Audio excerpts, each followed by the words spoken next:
उत्तर पूर्व अद्भुत, रोमांचक और मनोहारी उसकी छटा को समेटती रेडियो डायरी, जिसके पन्ने खुलते हैं हर रविवार शाम 5:30 बजे गोल्ड पर।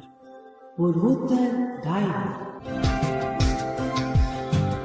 नमस्कार श्रोताओं, पूर्वोत्तर डायरी के एक ताजा अंक में आप सभी का स्वागत है। हर रविवार शाम 5:30 बजे हम पूर्वोत्तर डायरी के पन्ने आपके लिए खोलते हैं। पूर्वोत्तर राज्यों की विभिन्न गतिविधियों से आपको रूबरू करवाते हैं।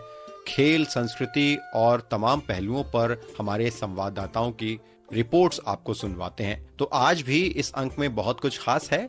मैं कमल कुमार प्रजापति आप सभी श्रोताओं का आज के इस अंक में स्वागत करता हूं। पूर्वोत्तर डायरी। श्रोताओं, क्या आप जानते हैं कि भारत का ऑर्किड स्टेट कौन सा है? ऑर्किड स्टेट से आप समझ रहे होंगे कि हम उस राज्य की बात करने वाले हैं जो प्राकृतिक तौर पर बहुत सुंदर है। और सुंदरता की जब बात आती है तो अरुणाचल प्रदेश का नाम स्वाभाविक तौर पर हमारे मस्तिष्क में आ जाता है। अरुणाचल प्रदेश, जैसे कि हम जानते हैं, प्राकृतिक सुंदरता से भरपूर राज्य है। इसीलिए भारत का ऑर्किड राज्य अरुणाचल प्रदेश को कहा जाता है। और ऑर्किड राज्य का दर्जा होने के कारण यहाँ की जैव विविधता भी बहुत ज्यादा संतुलित है। न सिर्फ जैव विविधता बल्कि ऑर्किड स्टेट होने के कारण यहाँ बहुत सारे लोगों के लिए आर्थिक अवसर भी हैं। इसी विशेषता को पहचानते हुए अरुणाचल प्रदेश की सरकार ने ऑर्किड मिशन की शुरुआत की है और ऑर्किड मिशन को बढ़ावा देने के लिए अब अंतर्राष्ट्रीय सहयोग की भी कोशिश की जा रही है। तो आइए हमारे संवाददाता राकेश डोले की इस रिपोर्ट में जानते हैं कि ये ऑर्किड मिशन क्या है और किस तरह से अंतर्राष्ट्रीय सहयोग से इस मिशन को और बढ़ावा मिलने वाला है।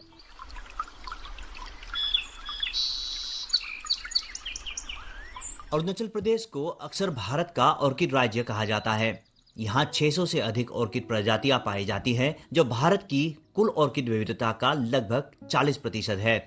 इन फूलों में से कई दुर्लभ, स्थानिक और औषधीय गुणों से भरपूर हैं।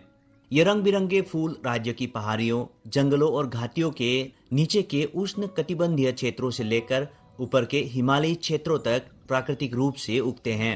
राज्य सरकार ने इस प्राकृतिक धरोहर को सहेजने और आर्थिक रूप देने के लिए ऑर्किड मिशन शुरू किया है। इसका उद्देश्य पारंपरिक ऑर्किड खेती को वैज्ञानिक, व्यावसायिक और सत आजीविका के रूप में विकसित करना है।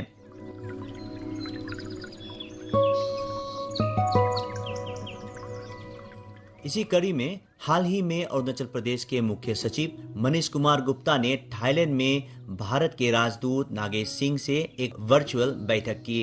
इस बैठक का उद्देश्य था थाई निवेश, उच्च गुणवत्ता वाले रोपण सामग्री और तकनीकी विशेषज्ञता हासिल करना, जिससे राज्य में ऑर्किड की वैज्ञानिक और व्यावसायिक खेती को बढ़ावा मिल सके। मुख्य सचिव ने एक सोशल मीडिया पोस्ट में बताया कि राज्य सरकार का लक्ष्य किसानों, स्वयं सहायता समूह और फार्मर प्रोड्यूसर ऑर्गेनाइजेशनों को प्रशिक्षित कर उन्हें आत्मनिर्भर बनाना है। बैठक में टिश्यू कल्चर तकनीक, सेंटर ऑफ एक्सीलेंस और मॉडल ऑर्किड क्लस्टर की स्थापना की दिशा में कार्य करने पर भी सहमति बनी। यह पहल पब्लिक प्राइवेट पार्टनरशिप के तहत की जाएगी। मुख्य सचिव का मानना है कि थाईलैंड जैसे देशों से सहयोग मिलने पर अरुणाचल प्रदेश अंतर्राष्ट्रीय ऑर्किड बाजार में एक प्रमुख खिलाड़ी बन सकता है।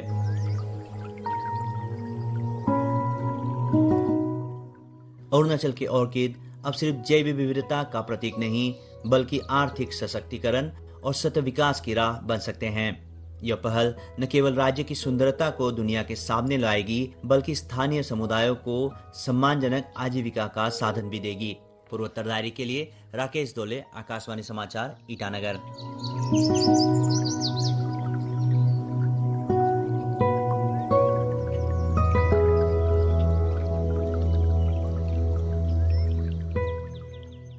अरुणाचल प्रदेश से अब हम चलते हैं त्रिपुरा की ओर। त्रिपुरा में पीएम कुसुम योजना ने किसानों के जीवन में एक बहुत बड़ा बदलाव लाया है। अब किसान इस योजना के जरिए ऊर्जा दाता बन रहे हैं। तो हमारे संवाददाता कुणाल शिंदे ने ये खास रिपोर्ट भेजी है और इस रिपोर्ट में चर्चा की गई है कि किस तरह से पीएम कुसुम योजना का लाभ लेते हुए त्रिपुरा के किसान अपने जीवन में खुशहाली तो ला ही रहे हैं, साथ ही एक ऊर्जा दाता बनकर किस तरह से समाज को भी लाभान्वित कर रहे हैं। आइए ये विशेष रिपोर्ट सुनते हैं।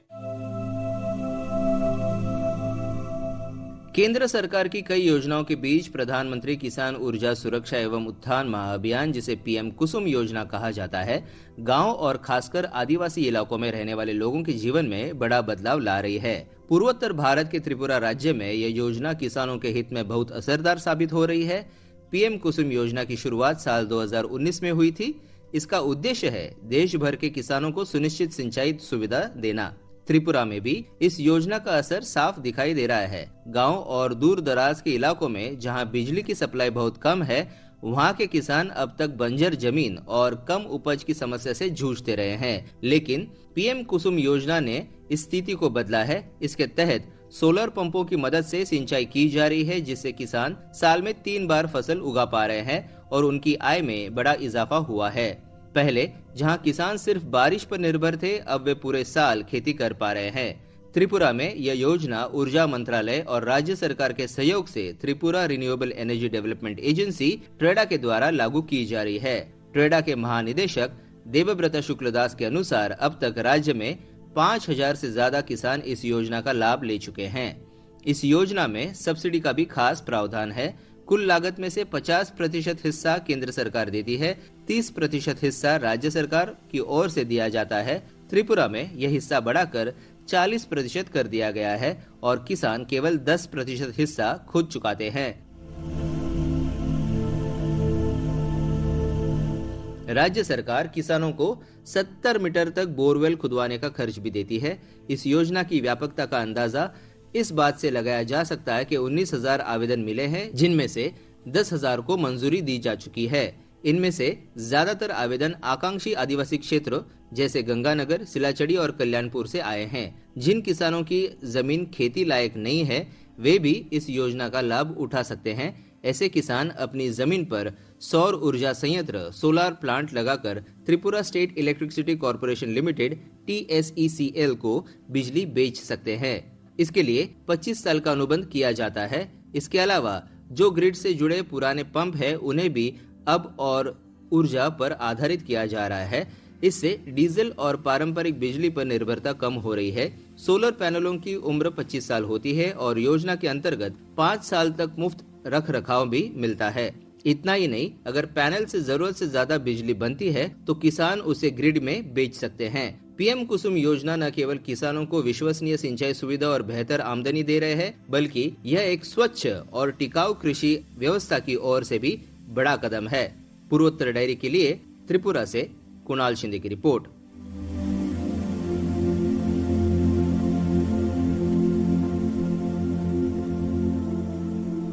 त्रिपुरा से अब हमारी यात्रा चल चुकी है नागालैंड की तरफ। नागालैंड राज्य में पीएम श्री योजना के तहत एक खास पहल सुनने में आई है। पीएम श्री योजना के बारे में अगर पहले हम चर्चा करें तो ये वो योजना है जिसमें भारत के विद्यालयों में गुणवत्तापूर्ण शिक्षा को बढ़ावा दिया जा रहा है। इन विद्यालयों को इस योजना के तहत आधुनिक बनाया जा रहा है, जिससे विद्यार्थियों को न सिर्फ गुणवत्तापूर्ण शिक्षा मिल सके बल्कि व्यावहारिक शिक्षा मिल सके और उन्हें सभी सुविधाएं प्राप्त हों। तो नागालैंड के एक छोटे से गांव में पीएम श्री विद्यालय योजना के तहत एक खास पहल की गई है। विद्यार्थियों ने खुद के ही प्रयास से एक किचन गार्डन की शुरुआत की है। 6ठी कक्षा से लेकर 10वीं कक्षा तक के विद्यार्थियों की ये पहल एक खास पहल इसलिए है क्योंकि किचन गार्डन में विद्यार्थी खुद सब्जियां और वनस्पतियां तैयार करते हैं, जिससे उन्हें पौष्टिक और स्वादिष्ट भोजन मिलता है। और साथ ही मिड डे मील जैसी योजना में भी इन सब्जियों का प्रयोग किया जाता है। साथ ही साथ इस पहल से विद्यार्थियों को पर्यावरण के प्रति सजग और पर्यावरण के प्रति जागरूक करने में भी मदद मिल रही है। तो आइए हमारी संवाददाता असोनो से ये खास रिपोर्ट सुनते हैं और जानते हैं कि पीएम श्री योजना के तहत किचन गार्डन की ये योजना किस तरह से छोटे से गांव के एक विद्यालय से पूरे राज्य के लिए प्रेरणा बन रही है।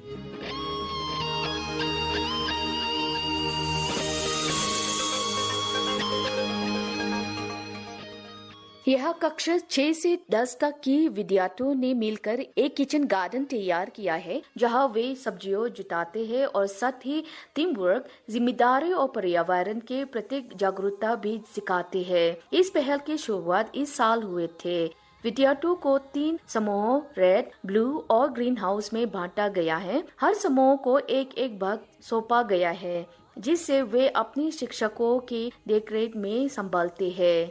सरकार की योजनाओं से सहयोग मिलने के कारण ये प्रयोगात्मक शिक्षा का एक बेहतरीन उदाहरण बन गया है। इस प्रयास में शिक्षक भी पूरी तरह शामिल रहते हैं, जिससे स्कूल का हर व्यक्ति जिम्मेदारी का एहसास करते हैं। इस बगीचे में मकई, कद्दू, सोरन जैसी मौसमी सब्जियों उगाई जाती है। इन सब्जियों का उपयोग स्कूल के मिड डे मील योजना में भी किया जाता है, जिससे बच्चों को ताज़ा और पौष्टिक भोजन मिल पाता है। सभी समूह मिलकर आप एक नया हर्बल गार्डन भी तैयार कर रहे हैं, जिसमें औषधि पौधों उगाए जा रही है। इस तरह ये बगीचे न केवल पर्यावरण के समझो का बढ़ाया जा रही है, बल्कि छात्रों को आत्मनिर्भरता भी सिखाई जा रही है। जब फसल पक जाता है तो उसके निकले हुए बीज को अगली फसल के लिए जमा करके रख लिया जाता है। इससे बच्चों की सुरक्षा और पर्यावरण संरक्षण की भावना मजबूत होती है। PM Shri government high school Voka गांव की छात्र चिचनबेनी ए ऑडियो ने बताया कि ये बगीचा अब स्कूल के परंपरा कैसे बन चुका है। Hello everyone, my name is Chichanbini A. Odio from Standard 10, PM Street Government High School, Kho Village, Nagaland. Today I am excited to share my experience about my school green garden, which was introduced this year in 2025. The purpose of our green garden is to promote environmental sustainability, eco-friendly gardening and improve our nutrition through school-grown produce. More importantly, it gives us hands-on experience in cultivation and helps us learn teamwork and collaboration. Our garden is divided into 3 plots, red, blue and green, each taken care of by our school houses, including both students and teachers. The 3 houses compete to take best care of our respective plots. This healthy competition encourages us to give our best and take pride in our work. What I love most is that the garden is not just about planting, it's about learning by doing. We have gained knowledge about plants, nutrition and gardening practices, and we have built stronger bonds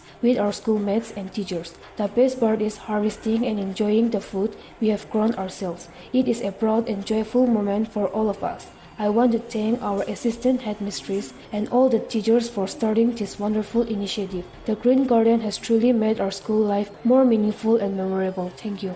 जहाँ केवल उपचार नहीं उगाते बल्कि जीवन के लिए प्रयास और सोच भी विकसित होती है।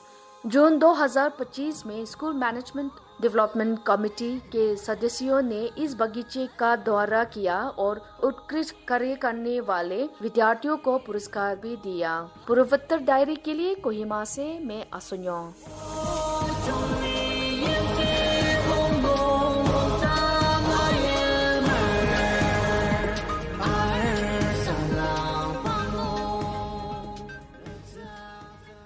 सिक्किम में केंद्र सरकार की भारत रणभूमि दर्शन योजना शुरू हुई है। इस योजना के तहत चोला और डोकलाम जैसे स्थानों को घरेलू पर्यटकों के लिए खोला गया है। भारत रणभूमि दर्शन योजना क्या है और किस तरह से डोकलाम जैसे क्षेत्रों के सामरिक महत्व को पर्यटकों को भी दिखाया जाएगा इस योजना के तहत। आइए इस योजना के महत्व के बारे में हम अपने संवाददाता मानस प्रतिम शर्मा से जानते हैं। भारत रणभूमि दर्शन योजना के तहत डोकलाम को पर्यटकों के लिए खोला जाएगा, जहां 8 साल पहले भारतीय और चीनी सैनिकों के बीच गतिरोध हुआ था। ये जगह लगभग 14,000 फीट की ऊंचाई पर स्थित है और राजधानी गंगटोक से करीब 70 किलोमीटर दूर है। दूसरी ओर 16 अपनी खूबसूरत जगह और समृद्ध विरासत के लिए इतिहास प्रेमी और प्रकृति प्रेमियों के लिए एक दर्शनीय स्थल है। सिक्किम सरकार और भारतीय सेना अगले महीने के अंत तक दोनों स्थानों को पर्यटकों के स्वागत के लिए विकसित कर रही है। कठिन भूभाग और खराब मौसम के बावजूद सिक्किम के ऐतिहासिक स्थलों में पर्यटकों के स्वागत के लिए पार्किंग स्थल, शौचालय और रेस्टोरेंट का निर्माण जारी है। मानस प्रतिम शर्मा, आकाशवाणी समाचार, गंगटोक।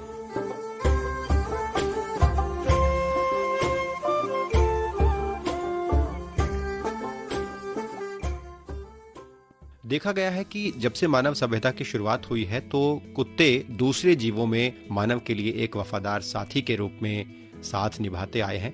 मणिपुर का एक जिला है युखरूल और यहाँ की एक जनजाति तंगफूल है और तंगफूल जनजाति भी पारंपरिक तौर पर एक खास नस्ल के कुत्ते पालती आ रही है। ये कुत्ते इसलिए विशेष हैं क्योंकि ये ज्यादा संवेदनशील होते हैं तुलनात्मक तौर पर, और इनकी गंध सूंघने की क्षमता, शिकार करने की क्षमता बहुत ज्यादा तीव्र और संवेदनशील होती है। और इसीलिए अब इन कुत्तों का सुरक्षा की दृष्टि से इस्तेमाल करने के बारे में सोचा गया है। असम राइफल्स ने एक विशेष पहल की है जिसमें जोरहाट के डॉग ट्रेनिंग सेंटर में टंगफुल जनजाति के द्वारा पाले जाने वाले इन कुत्तों को शामिल किया जा रहा है। और इस पहल से न केवल इस विशेष नस्ल के कुत्तों को संरक्षण मिलेगा, बल्कि सुरक्षा और सर्च ऑपरेशंस में भी इन कुत्तों का खास इस्तेमाल किया जा सकेगा। तो इम्फाल से हमारे संवाददाता जेजी थोकचोम ने ये खास रिपोर्ट भेजी है। आइए इस रिपोर्ट को सुनते हैं।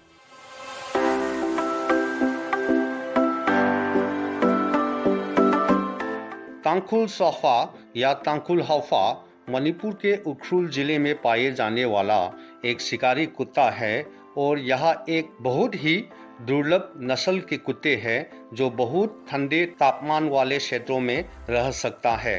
तांगखुल समुदाय और तांगखुल सफा के बीच का रिश्ता अनादिकाल से लोक कथाओं के माध्यम से जाना जाता है और यह कुत्ता तांगखुल संस्कृति का एक हिस्सा है।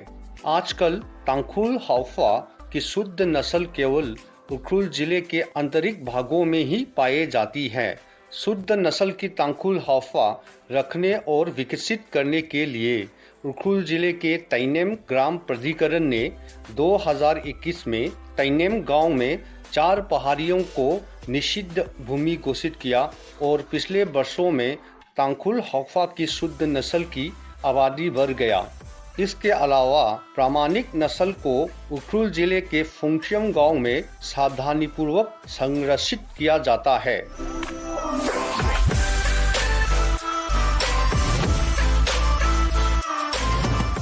हौफा कुत्तों की असाधारण योग्यता और सेवा क्षमता को मान्यता देते हुए हाल ही में असम राइफल ने असम के जोरहाट स्थित अपने कुत्ता प्रशिक्षण केंद्र के लिए इनकी खरीद शुरू कर दी है। हौफा अपने मालिक के प्रति बेहद वफादार है और इसे रसक कुत्ता भी माना जाता है। आकाशवाणी समाचार के पूर्वोत्तर डायरी से बात करते हुए तांगखुल सफा या हौफा के शुद्ध नस्ल के संरक्षण में काम करने वाला श्री ओम्स ने कहा कि हौफा की सूंघने की शक्ति बहुत तेज है, जिसके कारण यह विभिन्न क्षेत्रों में उपयोगी है और अत्यधिक मांग है। उसने कहा, Tangkhul are considered to be very rich in culture. Tangkhul's animal companionship is also one of the culture among Tangkhuls. In this human-animal companionship, this Safu is considered as the companion of the Tangkhuls. There is one song known as Miwurla, which is translated as Songs of Origin. In this Songs of Origin, the singer of the song says that when the Tangkhuls first came from the Burma, they came along with the Safu. For a Tangkhul warrior, his armor or his weapon is incomplete without a Safu. For a hunter, he is a partner. Starting from his physical structure, it is totally different from other breeds. Comparing with other dog breed, this Safu has a very short leg. It has extra tuclos. Some Safu will be having black marking in the tongue. Ukhrul जिले के ग्रामीणों ने संस्कृति और परंपरा को बनाए रखने के लिए और तांगखुल हौफा के अद्वितीय गुण को देखते हुए इस कुत्ते के नस्ल का संरक्षण की महत्व को महसूस किया है। इसके अलावा हाल ही में सैन्य उद्देश्यों के लिए तांगखुल हौफा के नामांकन करने के बाद यह आशा की जाती है कि लोग हमारी स्वदेशी नस्ल के कुत्तों की मानवर को पहचानेंगे।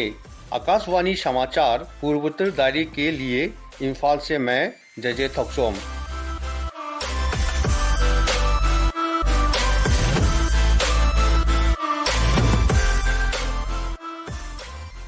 हम आपको एक विशेष रिपोर्ट सुनवाने जा रहे हैं। इस रिपोर्ट में हम चर्चा करेंगे कि किस तरह से पूर्वोत्तर राज्यों में संस्कृति और परंपरा में महिलाओं की नेतृत्वकारी भूमिका रही है, और विशेष रूप से हम सभी ने मेघालय की जनजातियों के बारे में तो सुना ही होगा, जहां पर महिलाएं सांस्कृतिक तौर पर और आर्थिक तौर पर हमेशा से ही सशक्त रही हैं, और राज्य सरकारों और केंद्र सरकार की विभिन्न वर्तमान योजनाओं से महिलाओं को और सशक्त किया जा रहा है, उन्हें आर्थिक तौर पर सहायता दी जा रही है और वे अब पूर्वोत्तर राज्यों में समाज और परिवार का संचालन कर रही हैं। तो आइए ये विशेष रिपोर्ट सुनते हैं। भारत के उत्तर पूर्वी हिस्से को उसकी नैसर्गिक सुंदरता, सांस्कृतिक विविधता और जनजातीय परंपराओं के लिए जाना जाता है। इस क्षेत्र की एक और विशेषता है जो इसे बाकी क्षेत्र से अलग बनाती है, वो है यहाँ की महिलाओं का सशक्तिकरण।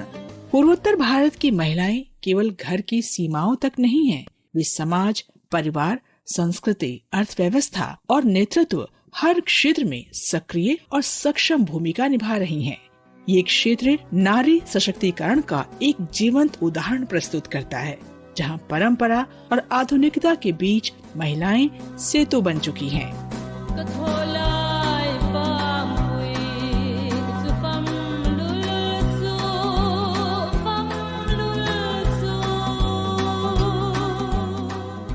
पूर्वोत्तर के 8 राज्यों में महिलाओं को पारंपरिक रूप से विशेष सम्मान और अधिकार प्राप्त हैं। मेघालय जैसे राज्यों में खासी, गारो और जयंतिया जनजातियों में मातृसत्तात्मक व्यवस्था प्रचलित है, जहां संपत्ति का उत्तराधिकार सबसे छोटी बेटी को मिलता है और विवाह के बाद पुरुष पत्नी के घर में रहता है।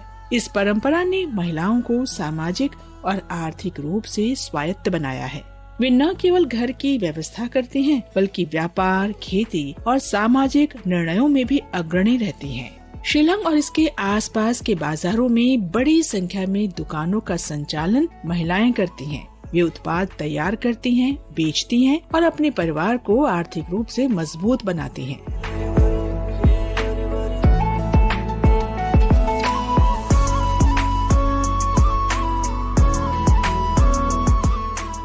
मिजोरम की मिजो जनजाति की महिलाएं भी पारंपरिक बुनाई और हस्तशिल्प में दक्ष हैं। वे अपने हाथों से बने उत्पादों को बेचकर आजीविका अर्जित करती हैं और आत्मनिर्भरता का उदाहरण प्रस्तुत करती हैं।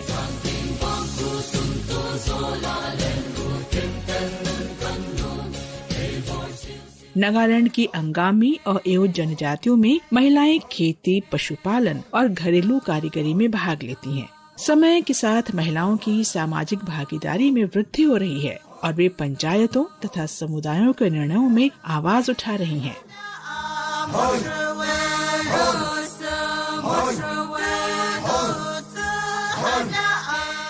त्रिपुरा की जनजातियों जैसे रिंग, चकमा और लुशाई की महिलाएं पारंपरिक बांस उत्पादों और हथकरघा सामग्री के निर्माण में पारंगत हैं।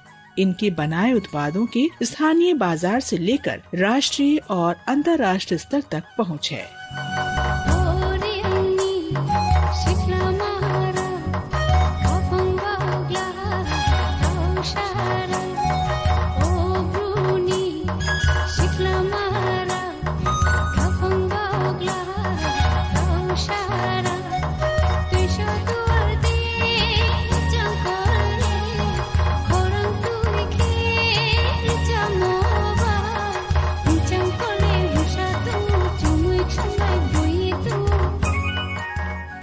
अरुणाचल प्रदेश की अपातानी महिलाओं का चावल की खेती में महत्वपूर्ण योगदान है। वे खेत में काम करने से लेकर फसल बेचने तक की सभी जिम्मेदारियां निभाती हैं। समुदाय की संपूर्ण आर्थिक स्थिति सुदृढ़ करने में उनकी भूमिका का ये एक उत्कृष्ट उदाहरण है।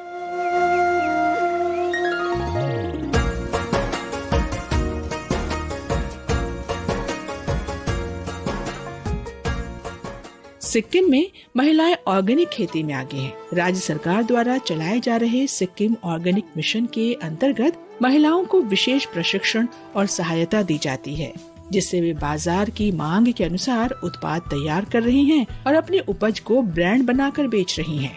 पूर्वोत्तर भारत की महिलाएं न केवल अर्थव्यवस्था में बल्कि संस्कृति और परंपराओं में भी केंद्र में हैं।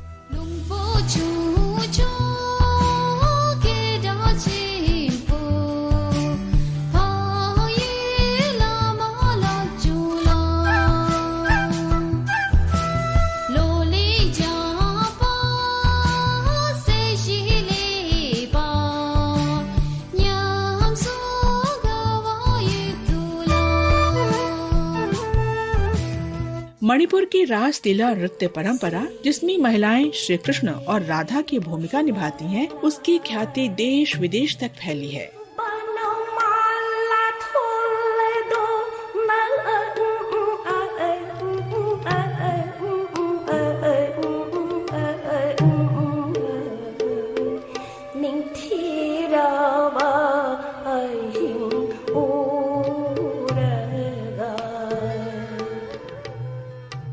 नागालैंड में हर वर्ष मनाया जाने वाला हॉर्नबिल उत्सव राज्य की विविध जनजातियों की सांस्कृतिक विरासत का जीवंत चित्रण करता है, जिसमें महिलाएं पारंपरिक वेशभूषा, गीत, संगीत और खान पान के माध्यम से अपनी उपस्थिति दर्ज कराती हैं। ये महिलाएं त्योहारों की आयोजक भी होती हैं, कलाकार भी और संस्कृति की रक्षक भी।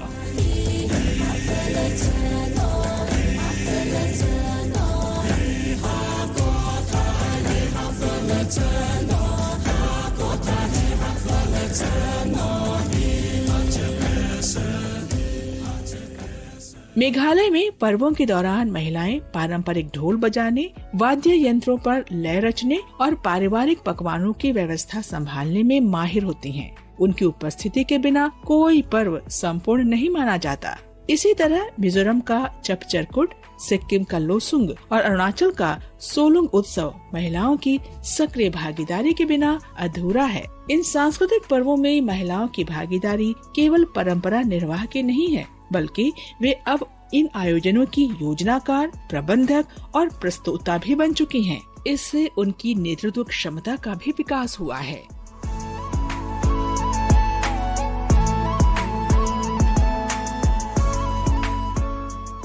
शिक्षा के क्षेत्र में भी पूर्वोत्तर भारत की महिलाएं निरंतर आगे बढ़ रही हैं। मणिपुर, मिजोरम और त्रिपुरा में महिला साक्षरता दर राष्ट्रीय औसत से अधिक है। इससे महिलाओं में आत्मविश्वास और सामाजिक जागरूकता दोनों बढ़े हैं। अब वे केवल घरेलू भूमिकाओं तक सीमित नहीं हैं, बल्कि प्रशासन, राजनीति, खेल और उद्यमिता में भी आगे आ रही हैं।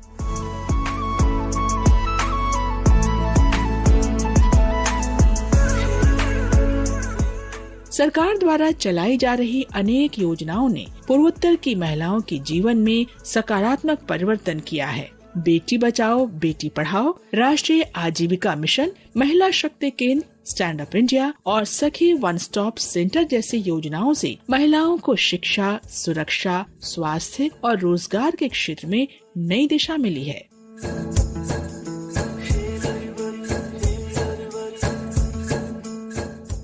पूर्वोत्तर क्षेत्र विकास मंत्रालय की north east rural livelihood project के अंतर्गत असम, मिजोरम, नागालैंड और त्रिपुरा में हजारों महिलाओं को स्वरोजगार, प्रशिक्षण और बाजार से जोड़ने का अवसर मिला है। इन प्रयासों से महिलाओं में आत्मनिर्भरता की भावना बढ़ी है और उनका जीवन स्तर उच्च हुआ है। मेघालय सरकार की क्लस्टर विकास योजना और मणिपुर की स्टार्टअप योजना में महिलाओं को विशेष स्थान मिला है। वे अब उद्यमिता की ओर भी अग्रसर हो रही हैं, स्वयं की इकाइयां स्थापित कर रही हैं और अन्य महिलाओं को भी प्रेरित कर रही हैं। समाज में भी एक सकारात्मक बदलाव देखा जा रहा है। नई पीढ़ी की महिलाएं अब न केवल शिक्षा प्राप्त कर रही हैं, बल्कि तकनीकी क्षेत्रों, मीडिया, विज्ञान और प्रशासन में भी आगे बढ़ रही हैं।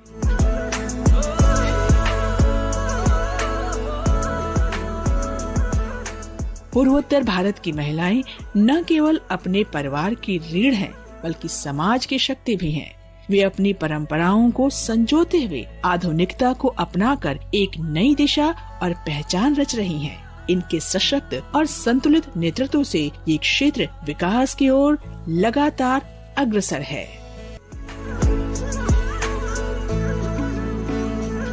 श्रोताओं, आज का पूर्वोत्तर डायरी का अंक अब यहीं समाप्त होता है। हम उम्मीद करते हैं कि आपको आज का अंक हर बार की तरह रुचिकर लगा होगा और इस संबंध में आप अपनी प्रतिक्रिया हम तक जरूर पहुंचाइए। आप हमारी ईमेल आईडी का पता नोट करें, airnsdtalks@gmail.com। आप हमारा व्हाट्सएप नंबर भी प्रतिक्रिया के लिए नोट कर सकते हैं। व्हाट्सएप नंबर है 9289094044 9289094044।